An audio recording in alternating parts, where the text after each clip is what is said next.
Hey guys, this is IX with RolloutReviews doing another Let's Build. This time, it's another B-Daman Let's Build. I haven't done one of these in a while, and I certainly haven't done it in this new setup, so this should be pretty fun. This, of course, is Battle B-Daman Chrome Zephyr. Now, if you remember, back in the day, I did a review on this guy, or I attempted to do a review on this guy. It failed. It was a disaster. Halfway through, the one-handed grip broke, and I sort of just left the video off at that. I didn't complete the review, so I haven't really properly reviewed Chrome Zephyr. And you know what?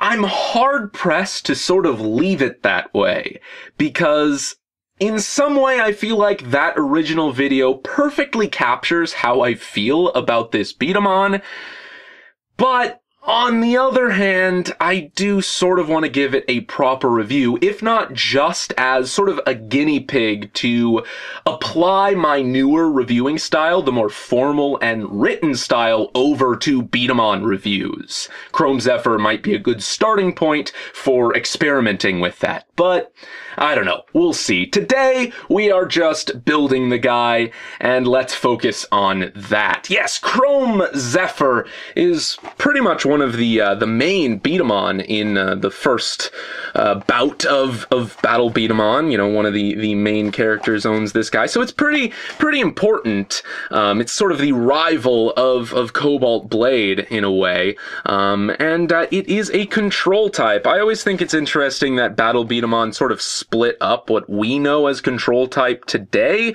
up into three sections: accuracy, control, and balance.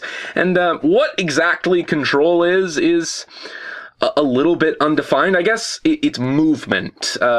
Rapid fire today, in the modern crossfight style of going about things, kind of encapsulates a little bit of control, but control is really more about accuracy and balance. I don't know. It's weird how they switched around things and cut down on the different types over time. But this guy's control type, which doesn't really mean accuracy and balance like we think of it in crossfight. It's really more of just moving the B-Daman around. And so he has this one-handed grip, so you can hold the B-Daman, move it around, and reload it at the same time, I suppose. This old packaging, very, very nostalgic for me. I think this is the first run of the B-Daman that comes with a glass marble. Later on in Battle B-Daman, they kind of re-released these figures with plastic marbles, but I don't think that's the case with the one I have here today. Anyway, let's crack it open and find out. One thing I noticed, it says up top here that it's release number 30, and that just seems kind of off to me, because I felt like Chrome Zephyr was released pretty early on in the line, and 30 seems like an awfully big number, but maybe that's taking into account all the different DHB versions and some of the battle sets, perhaps, so I don't really know. Alright, so, inside, you have the standard pin here. Is there anything else in there? Nope. Just the cardboard we're used to seeing, of course. Let's close this back up and set it off to the side. So, of course, we have the standard pin that you can put Beta balls inside, marbles, B-Dama, whatever you want to call them. And here we have the single glass marble. So yes, it is a glass marble. I was right on my assumption of this being the first release, which is pretty cool.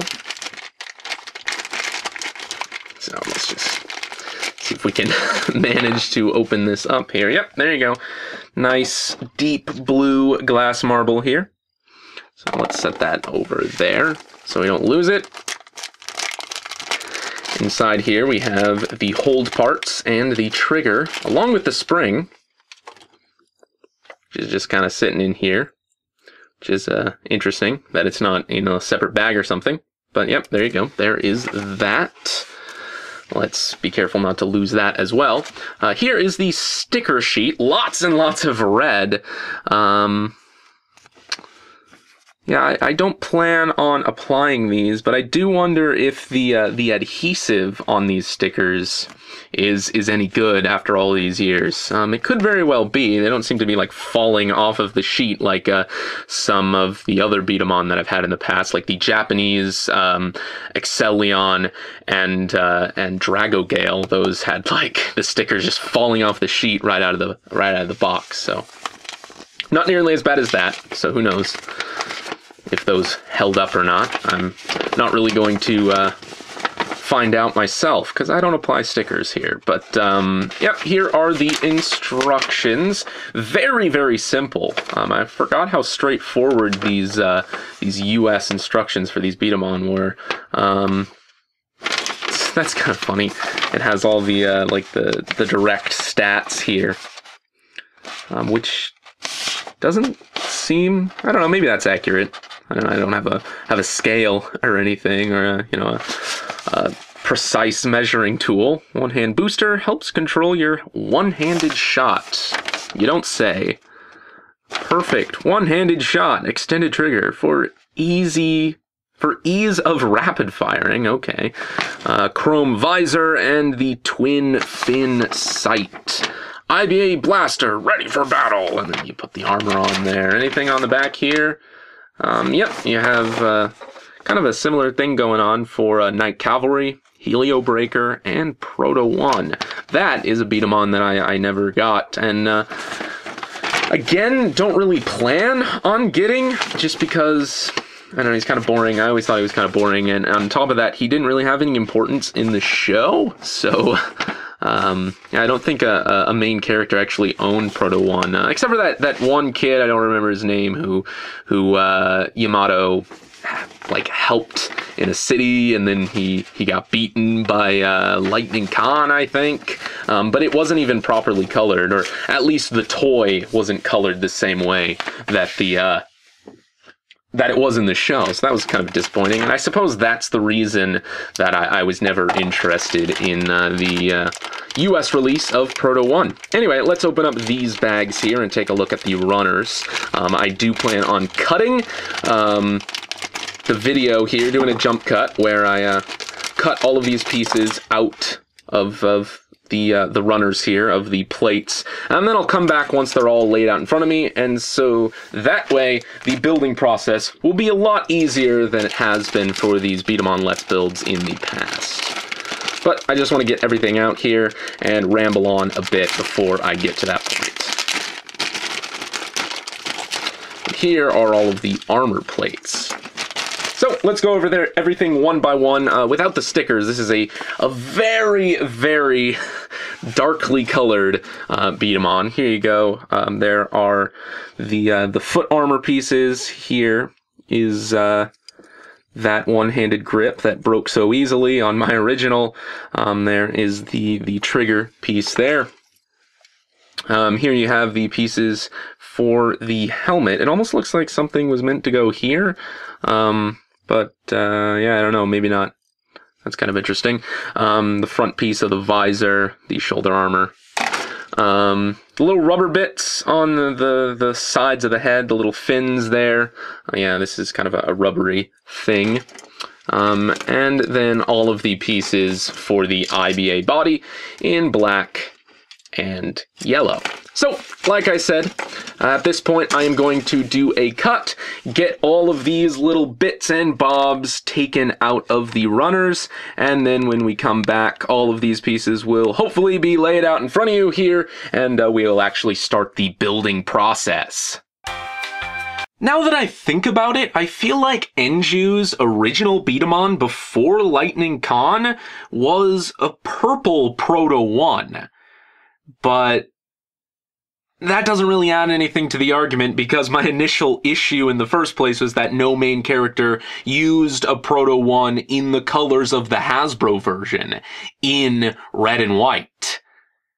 I don't know. Anyway, here I am, back with all of the pieces cut out of the runners and trimmed, and that was a way more enjoyable experience. Just sort of doing it in my own time, off camera, not having to worry about time limitations and then it taking 20 minutes anyway.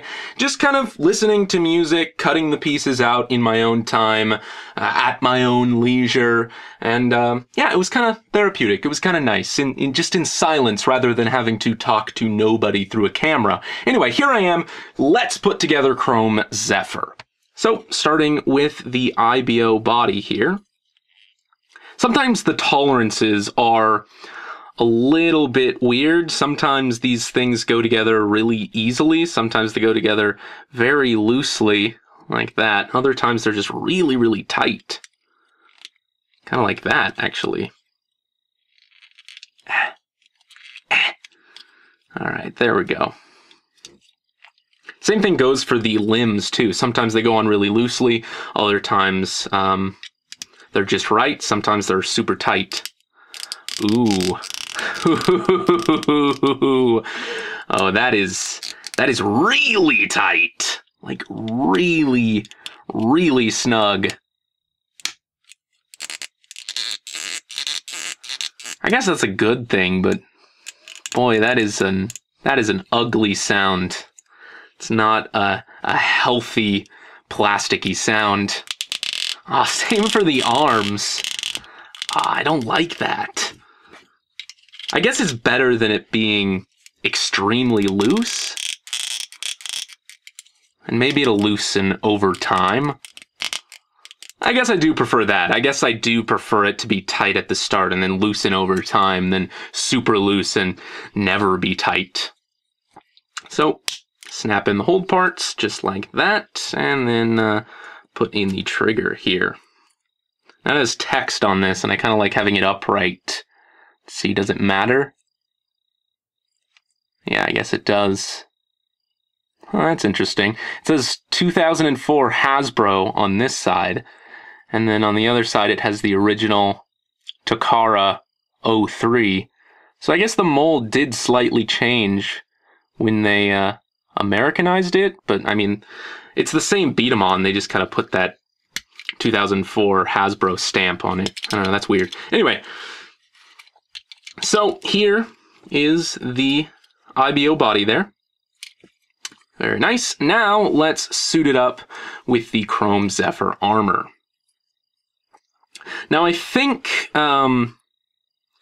maybe the original Takara versions have you do this, or maybe some commercials back in the day had you do it this way, but they're sort of built in such a way, and the stickers on these things are laid out in such a way where it has you build the visor, or build the helmet, I suppose, completely, like this. And then in the case of something like Cobalt Blade or something, it has you kind of put the eye sticker over top there.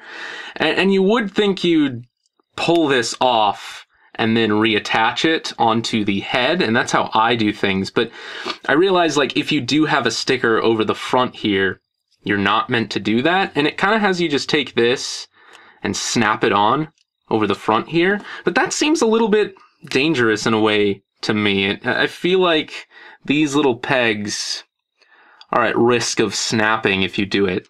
I don't know.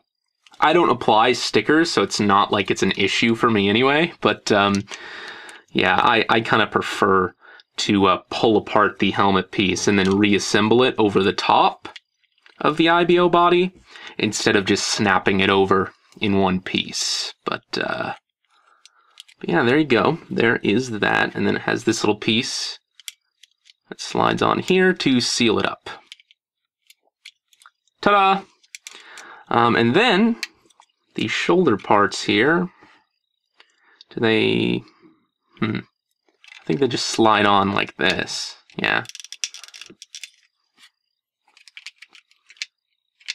Well, that one's kind of loose, actually. I wonder if I swap these, if it'll make a difference. A little bit, maybe. I don't know. Maybe it's all in my head. But anyway, that shoulder pad there seems a little bit loose. And then you have the little foot parts here that go on just like so. And now for the important parts. You have this piece back here, which slides on over the trigger. That's actually kind of pleasantly snug there. It's not too tight, doesn't seem too loose. Sometimes this piece has a tendency of being loose as well, which isn't good if you're, constantly pressing in the trigger. That could fall off while you're firing it. And then here is the infamous piece. Let's see, I don't know, this was very tight on the limbs, so maybe it'll be similarly tight on the back piece here, so that it won't fall off as often as usual. Actually, no, it doesn't seem that way. I mean, I've played with this B-Daman for years, this, Chrome Zephyr, and I kind of know what to expect with this back piece. Even if it kind of feels like it's going on securely, just the way it's meant to be used kind of causes this to wiggle up and slide out over time. And then I guess even when it is a tight connection, there's just no stopping that. I don't know, maybe I'll test this one out and see if I can find a way to get around that, but it seems likely that it's going to have the same problem that I'm used to. But anyway, there you go. There is Chrome Zephyr. I really do like the design of this B-Daman's armor, despite the fact that I think the wing is kind of a lame thing. I do sort of like the trigger extension here, and I definitely like the way it looks. I don't know, maybe it's just my love for Gray rather than his B-Daman, but yeah, I really like Gray as a character, and I really do think Chrome Zephyr looks super, super cool. But anyway, let's get the camera adjusted back down, take one final look at this guy, and then finish things off as far as the video goes. So this is actually the third Chrome Zephyr that I've built. The first one I had when I was younger is the one that I failed to review. The second one that I got to replace the broken one was the DHB version. And I could have swore I did a Let's Build on this back when I got it, but I looked at my old videos and it's not there, so obviously I didn't upload it. And I don't know what happened with that. But here it is. Now, the reason I got a third Chrome Zephyr is because I have both the DHB version and the normal version of Cobalt Blade, and I decided to give the same treatment to Chrome Zephyr because honestly it's sort of tedious putting this armor on, and I'd rather just have two versions, one with the armor on and one without. And honestly, since the whole idea behind DHB is suiting them up in armor that sort of standardizes their stats so the playing field is even, I only ever really need two DHB armored B-Daman. And I think it's fitting that it's Cobalt Blade and Chrome Zephyr, Yamato's B-Daman and Gray's B-Daman, from the first ever episode of Battle B-Daman, where the two engage in a DHB battle. So, until I decide to do an updated proper review on this guy, and until he shows up in other future performance tests and things, that is about it. So, this is IX RolloutIX, signing off.